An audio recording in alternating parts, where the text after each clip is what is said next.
Sadism defines nearly every cultural, social, and political experience in the United States. It is expressed in the unchecked greed of an oligarchic elite that has seen its wealth increase during the pandemic by $1.1 trillion, while the country has suffered the sharpest rise in its poverty rate in more than 50 years. It is expressed in the wanton killings by police of unarmed citizens in cities such as Minneapolis.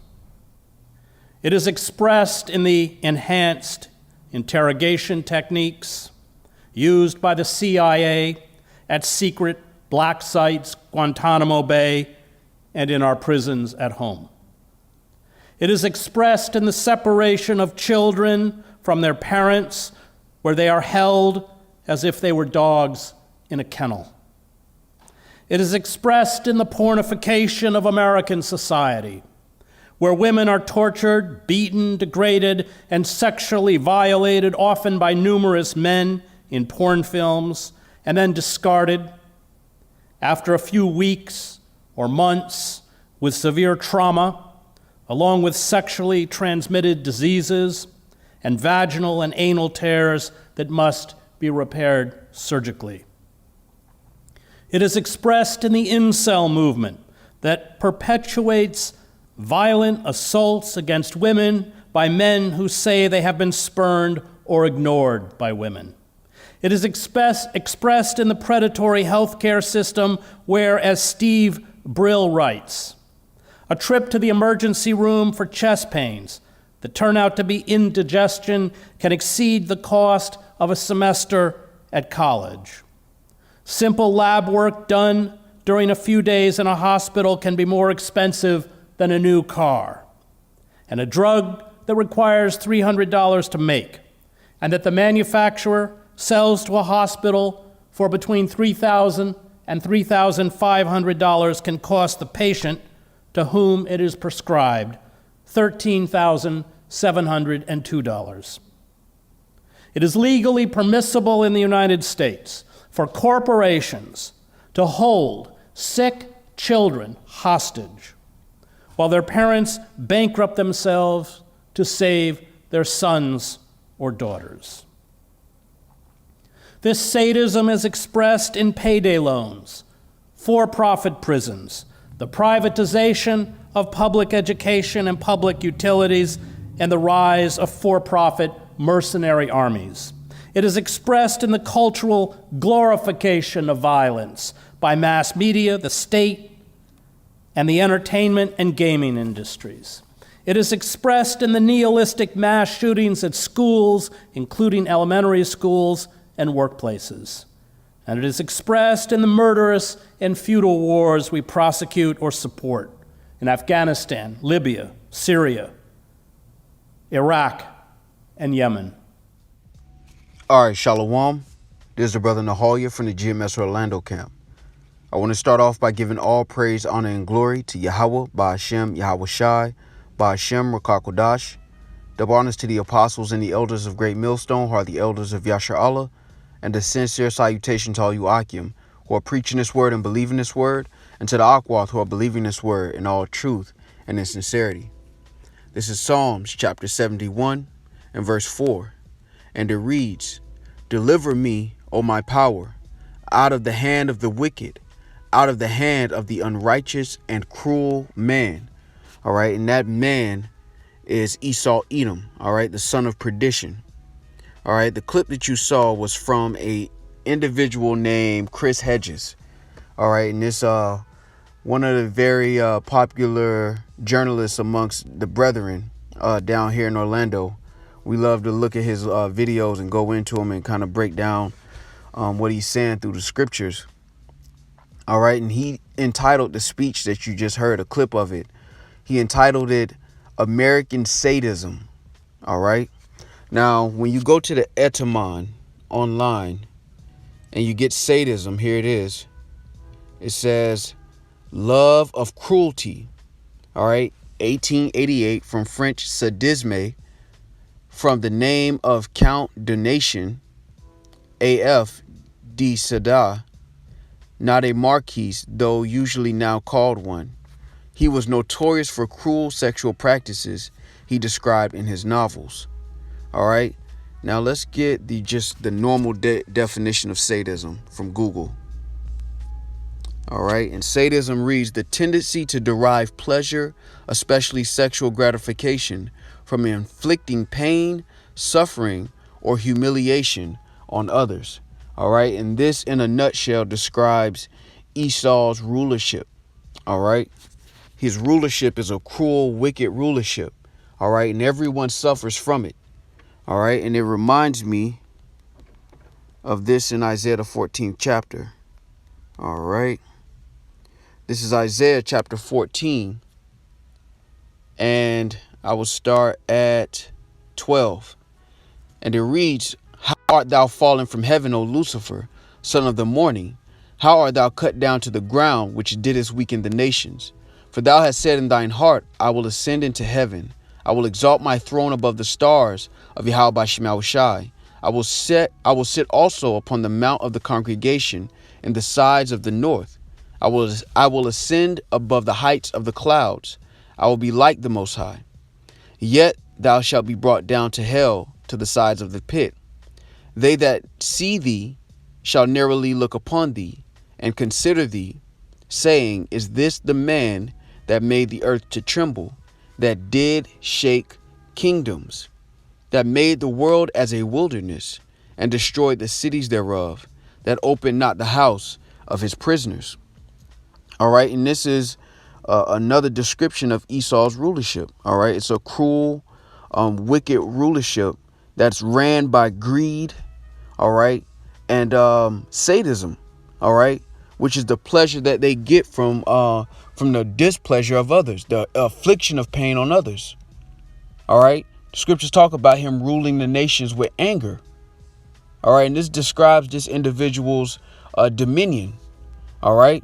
Now, what Chris Hedges described, all right, in his speech in particular, all right, was how you're seeing a rise in what they call sadism. All right. And it's because Esau knows that he has but a short time. All right. Because, again, when you go back to that definition of sadism, it says the tendency to derive pleasure, especially sexual gratification, from inflicting pain, suffering, or humiliation on others. All right. Now, when you go to Wikipedia, all right, it says, let's get sadistic. It says an obsolete term proposed for individuals who derive pleasure from the suffering of others. All right, and this is why the so-called white man will still be in the suburbs with a yacht, all right, with a boat, with a nice house, with kids that have good jobs, and still enjoy watching cops. All right, or enjoy hearing the news about you Negroes, Latinos, and Native Americans being killed. Because at the end of the day, as a nation of people, they're sadistic in nature. All right. Now, other nations have had rulership and they've displayed the similar type of cruelty.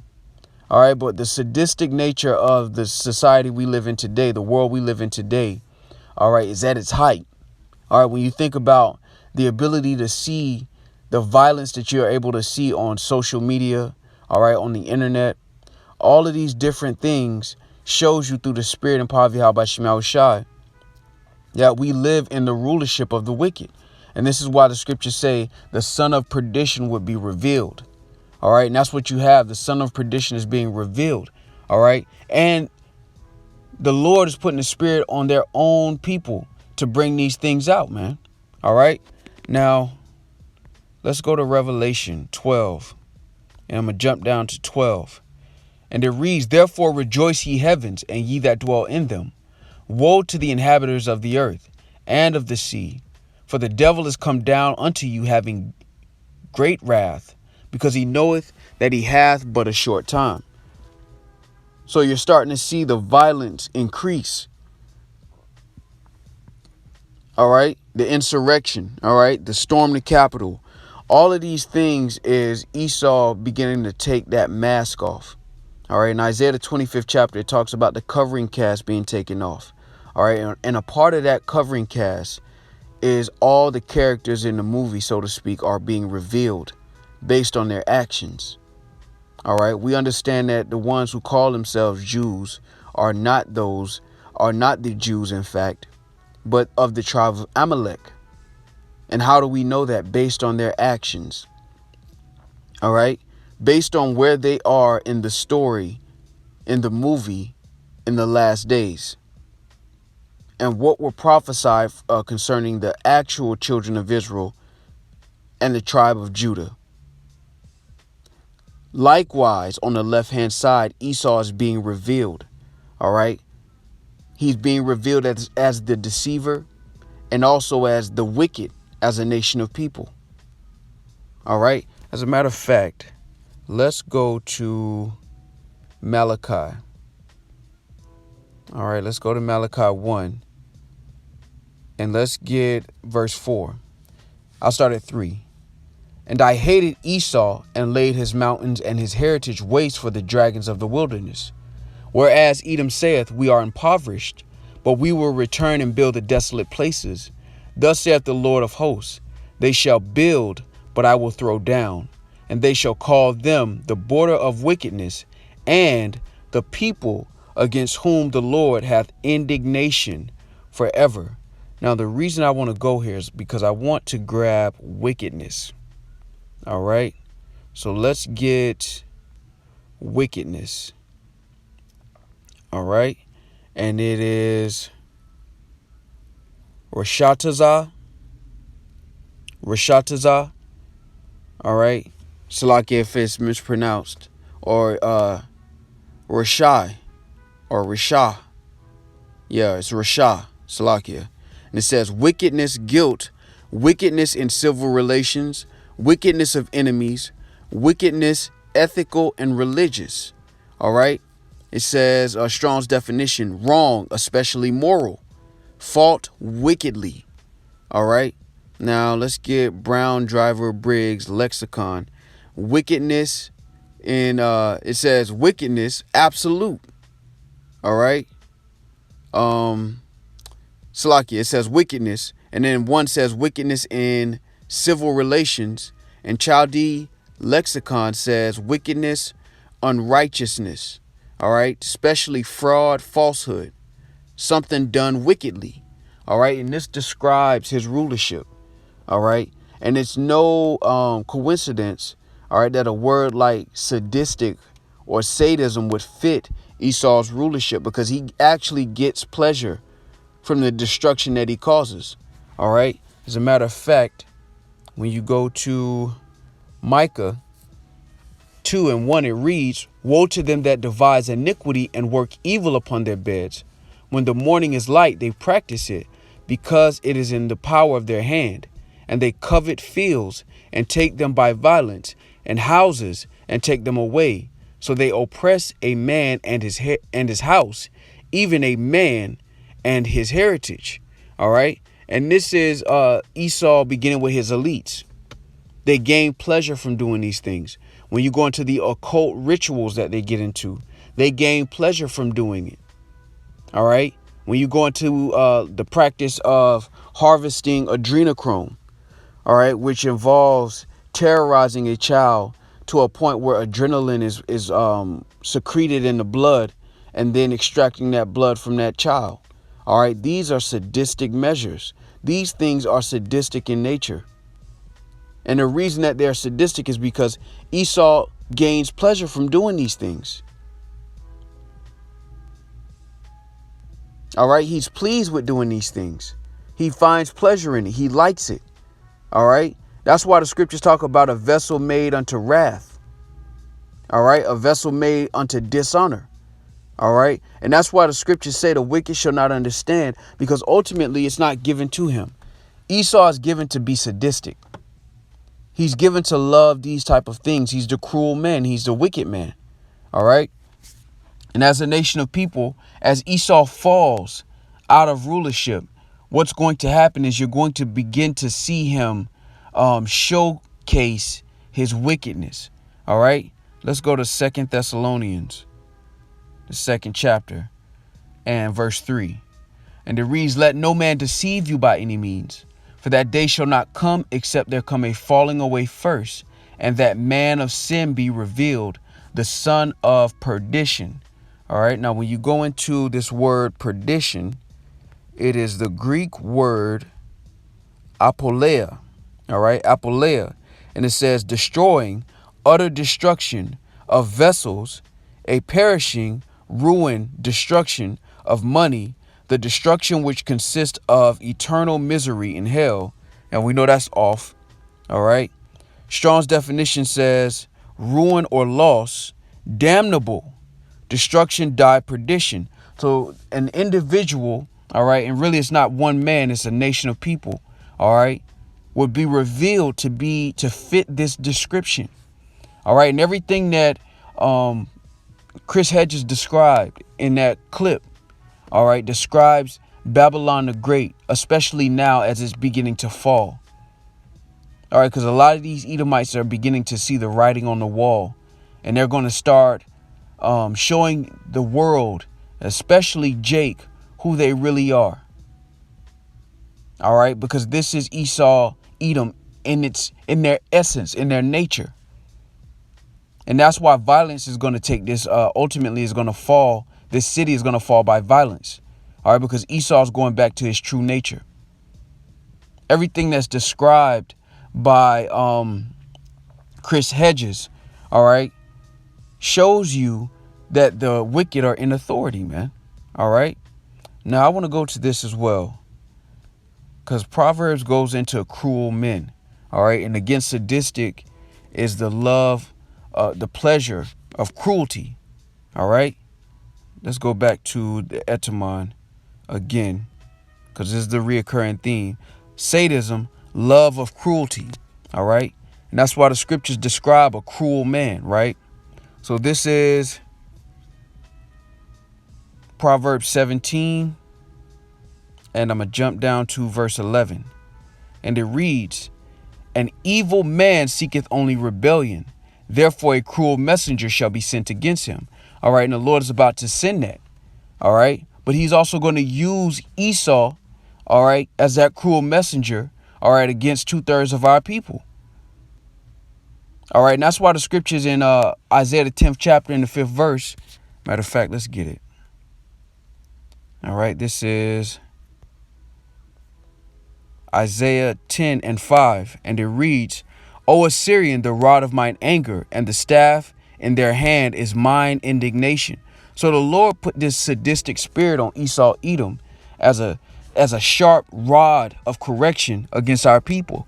And the Lord is going to give him one last hoorah, so to speak, before he takes him down. And he's going to be used as a weapon against 2/3 of our people who only seek rebellion. Not realizing that Esau, this is in his nature. All right. Like in Planet of the Apes, when it says the harbinger of death, this is in his nature to do these things. That's why most serial killers, all right, are Edomites. Because this is how they were made down to their fiber. They can't do anything but this. That's why the scriptures say the wicked shall not understand. They shall not understand the righteous, all right, or the understanding of the scriptures, the knowledge, wisdom, and understanding of Yahweh Shema Shai.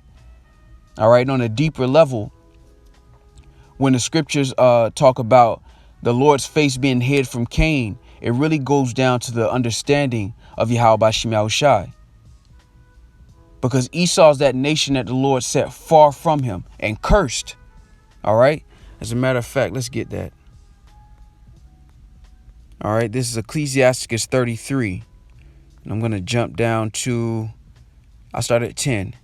And all men are from the ground, and Adam was created of earth. And much knowledge the Lord hath divided them, and made their ways diverse. Some of them hath he blessed and exalted, and some of them he sanctified. All right. And sanctified is to separate something. All right. Or make it what? Holy, which is separate, and set near himself. And that's the nation of Israel. That's the vessel of honor. All right. But some of them hath he cursed and brought low and turned out of their places. And all of this goes back to Romans, the 9th chapter, of a vessel of honor and a vessel of dishonor. All right. Going back into Genesis, two manner of people. All right. Because as I listened to Chris Hedges' speech about this, it shows you through the Spirit that the Lord makes these prophecies plain, overly plain. All right. And you can see who Esau Edom is according to his actions. You still have Jake who will still say that Esau Edom, all right, is the so-called Arabs. And they're not really sadistic in nature on a level that Esau is. You don't see a whole history full of serial killer Ishmaelites. All right. It's this nation of people and the society that they've created, which is global now. But America is the spearhead. Shows you their nature. Because the scriptures say, as the judge is, so is the people. As the ruler of the city is, so is the people. All right. It says a wicked ruler destroyeth his people. And that's what you have now. You have a society that is built off of all the things that Esau gets pleasure from. That's corruption. That's greed. It's violence. And that's why the Lord said not to trim your ways and envy your oppressor. Because ultimately for Jake, it turns a lot of our people into something that they can't even look themselves in the mirror. And that's why a lot of those guys who are in those industries, wear shades and, they're very, very vague. Their whole countenance is just different. And it's because they've tried to tap into Esau's blessing. All right. And Esau is sadistic. He loves these things. This is who he is naturally. Jake has to trim his way to be on a level that Esau's on when it comes to the evil that Esau's willing to do, man. This is natural for him. All right. And what Esau's done, and the Lord ultimately did it. All right. Because Babylon's a golden cup in the Lord's hand. He gave him the power to push his philosophy and drown or make the nations drunken with the same type of lust. All right, let's go to, matter of fact, let's grab that. This is Jeremiah 51:7. All right, and it reads, Babylon hath been a golden cup in the Lord's hand that made all the earth drunken. The nations have drunken of her wine. Therefore, the nations are mad. And they've drunken the philosophies of Esau. All right. And that's why it never really sits well with these other nations, because it's not natural for them. It's only natural for Esau to really be this sadistic and cruel, man. All right. And you've had other nations that have done it. All right. But not to this level, not to this global level. All right. Going all the way back into Greece and Rome. When you go into First Maccabees, it said when Alexander's generals came into power, wickedness increased, transgression increased in the earth. Because that was the Lord giving the vessel of dishonor rulership, the ability to influence the whole planet with the things that they like and they enjoy. And that's why everything that Esau described, Chris Hedges, which, I'm not sure, it's a coin toss, but everything he described, now he's probably an Edomite, but everything he described is really Esau's nature, because it's not just America that was sadistic. Rome was sadistic. All right. They loved cruelty. All right. Even when you go into Alexander, his reign. All right. They were cruel. They were wicked. All right. And they enjoyed it. You had the Assyrians, you had the Babylonians. All right. The Assyrians were particularly cruel as well. All right. But this level of cruelty and perversion as well has never been seen on earth, man. And that's why the Lord is destroying it the way he's doing it. He's making an example, because Esau's cruel, man. There would be no flesh left to save if he were to have dominion for longer than the Lord would allow it. And that's why for the elect's sake, those days should be shortened. And through the spirit and power of Yahweh Shemel Shah, it's a pleasure, all right, to see what's going on in the earth with understanding. All right, because the Lord is really making an example of the cruelest nation on the planet, man, which is Esau, Edom, the so-called white man. All right. And they are cruel. All right. And they are the wicked based on their actions. All right. Not their skin color. All right. Skin color is just an indicator. All right. Now let's go to Proverbs. All right. And I'm going to go to Proverbs. Let's see, 11 and 17. All right. And it reads, the merciful man doeth good to his own soul, but he that is cruel troubleth his own flesh. And how does he do that? Because what a man soweth, that shall he also reap. And Esau, his pride had deceived him into believing that he would never have to pay for his cruelty. But now, all right, we're in a time where the Lord is dismantling him, all right, bringing down his kingdom, but really is stoking up his wrath so that he could be used one final time against Jake. And that's what you see right now when it says that Babylon would sit in the dust, meaning confusion. All these things are starting to happen, and trouble is making Esau afraid on every side. And for an individual who loves to be cruel anyway, this is just going to give him an excuse to go harder. That's why in Revelation, the 12th chapter, it says he's going to come down with great wrath because he knoweth that he hath but a short time. He's going to exercise his last liberty to destroy. Matter of fact, let's get that.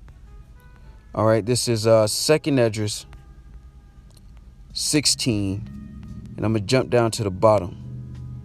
All right, this is 2nd Esdras 16 and 70. And it reads, for there shall be in every place and in the next cities a great insurrection upon those that fear the Lord. They shall be like madmen, sparing none, but still spoiling and destroying those that fear the Lord. Yeah, because they're going to persecute the saints. All right. Those who have been telling Esau he's going into captivity. All right. They're going to come for us, but they're going to also come for 2/3 of our people. And the difference is that the Lord is going to set a standard for his chosen, his elect, those who fear the Lord. But for 2/3 of our people, they're going to have no shepherd and no hedge. Because when place of repentance was opened unto them, they understood not, but despised it. And Esau's being sharpened for this purpose. Understand this. But I wanted to get back to the topic of the lesson, because when you look at what Chris Hedges is explaining, he's explaining the fall of a society. All right. But this one is different because it's not the fall of just any nation of people. It's the fall of the wicked. And when you back an animal into a corner, you leave them no choice but to fight. And that's exactly what the Lord is doing. He's making terrorists close in on Esau on every side. And his desperation is going to turn into rage. All right. And ultimately, a lot of that rage is going to be used against Negroes, Latinos, and Native Americans. All right. 2/3 of our people who refuse to receive the correction of Yahweh Shema Shai. They're going to receive the wrath that the Lord has placed inside the spirits of these Edomites. Because again, they love this. All right. They don't think twice about this stuff. They love this. This is natural to them. The reason the fool have said in his heart, and Job said that they are children of fools, because it's just in their nature. They can't help that. This is who they were built to be. This is who they were made to be. All right. And the Lord is showing us this better than any prophet can explain it. Let's get this. This is Jeremiah chapter 13 and 23. And it reads, can the Ethiopian change his skin, or the leopard his spots? Then may ye also do good that are accustomed to do evil. And it's not, they can't. It's just in them to be this way. And the reason I want to go into that is because when you see individuals, especially like Chris Hedges and Rick Sanchez on RT, they're very outspoken about the wickedness that's going on in this world concerning America and the Western world.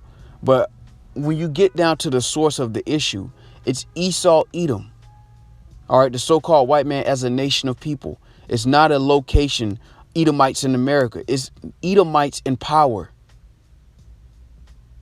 When you mix the nation of Edom with power, this is what you get. The rulership is a reflection of the ruler. Just like when King Solomon was in rulership, you had 40 years of peace. Nations came and traded.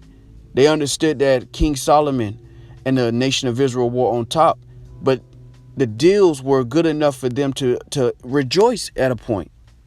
All right, when you think about Hiram and King Solomon employing Hamites to take the journey to Asheroth, which is the Americas. When the righteous are in authority, the people rejoice. But the Lord has given the world an example of what happens when the bases of men are in control, whose love and whose lust is for cruelty. All right. And that's why it's ironic that these Edomites would say, would talk about, especially Chris Hedges would talk about this being a terrible society. But really, it goes back to all these Edomite rulerships have been like this: cruel, disgustingly wicked, bloody, violent. But ultimately, that's why the Lord is going to be justified in taking this man down. All right. So this is Proverbs 29:2. When the righteous are in authority, the people rejoice. But when the wicked beareth rule, the people mourn. And then I want to grab this as well, and I'll probably close out on this. All right. Because the Lord is ultimately going to make an example out of Esau, Edom. And that's why Esau is the end of the world and Jacob is the beginning of it that followeth. Because the Lord's going to end the rulerships of the Gentiles with a bang. And that's why he saved the worst for last. When you look at Esau's rulership going back to Greece, you understand why the wrath of the Lord, why he has an indignation forever. Because it's not like they just did it to get power. They enjoy this. They enjoy destroying nations. They work wickedness on their beds, man. All right. They sleep not unless they've overthrown someone. This is what they've done with their power. And the world that we live in is a reflection of them having power to inflict their desires, their lust on a planet. Romans 9:21. And it reads, hath not the potter power over the clay of the same lump to make one vessel unto honor and another unto dishonor? What if Yahweh Shemel Shai, willing to show his wrath and to make his power known, endured with much long suffering the vessels of wrath fitted to destruction, and that he might make known the riches of his glory on the vessels of mercy, which he had afore prepared unto glory? All right. So the Lord is going to show Esau, Edom, no mercy. All right. Because he was cruel as a ruler. He's still cruel as a ruler. And as it says in James, matter of fact. All right.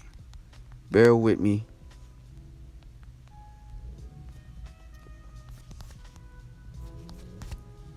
All right. This is James. I believe it's the second chapter, but I want to just search it out. Yep. There's James 2:13. For he shall have judgment without mercy that hath showed no mercy, and mercy rejoiceth against judgment. All right, because the conclusion of Esau, Edom as a nation of people is they're going to serve 1,000 years captivity, and then they're going to be destroyed as a nation of people and taken off the face of the earth. All right, as it reads in Obadiah. All right, let's get it real quick. Obadiah 18.